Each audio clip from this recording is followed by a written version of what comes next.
रगूं थियूं रबाब।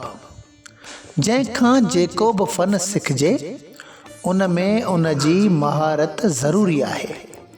हाज़ा तूर वरा तूरिल अक़ल ला युदरिकुहु इल्ला असहाब कुव्वतिल कुदसिया। ही हिकु अहिड़ी ताक़त आहे जेका अक़ल जी रसाई खां ॿाहिरि आहे। हिन जे बारे में उहे ई ॼाणनि था जेके हिन मुक़दस ताक़त खां बाफ़ैज़ आहिनि। परख ऐं ॼाण हासिल तॾहिं थींदी जॾहिं अॻियां को ॼाणण वारो हुजे। अणॼाण जाहिल कॾहिं बि सूफ़ी नथो थी सघे।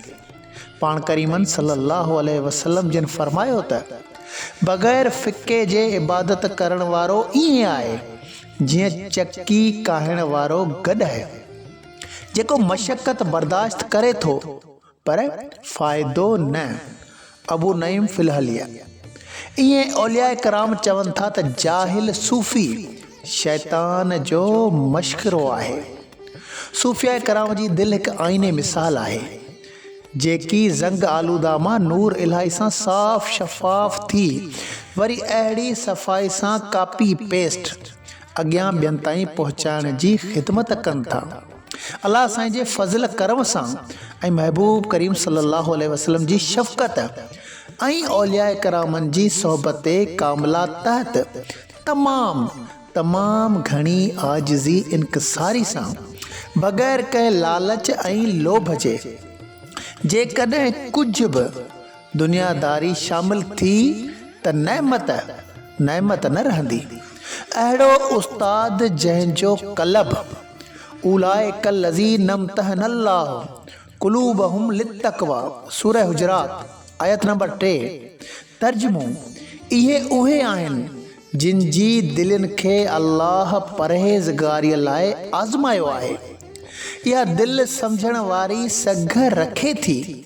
फ़त्तकून लहुम क़ुलूबुन यअक़िलून बिहा सूरह हज आयत नंबर 56। तर्जुमो त खेनि अहिड़ियूं दिलियूं हुजनि जिन सां उहे सम्झनि। इंतिहाई अहमियत वारी सघ सां नूरानी इरफ़ान मुंतक़िल कजे। सभु ज़िक्र जा रस्ता उन असबात जी तलाश ॾांहुं वञनि था जंहिंमें गौर ऐं फ़िक्र वारी कैफ़ियत पैदा थिए। उन हक़ीक़ी मालिक जे हुकुमनि ऐं अहकामनि खे सम्झण में मदद मिले थी। इल्म लुदनी ताईं रसाई हासिल थी वञे थी पर ॾाढी राज़दारी सां।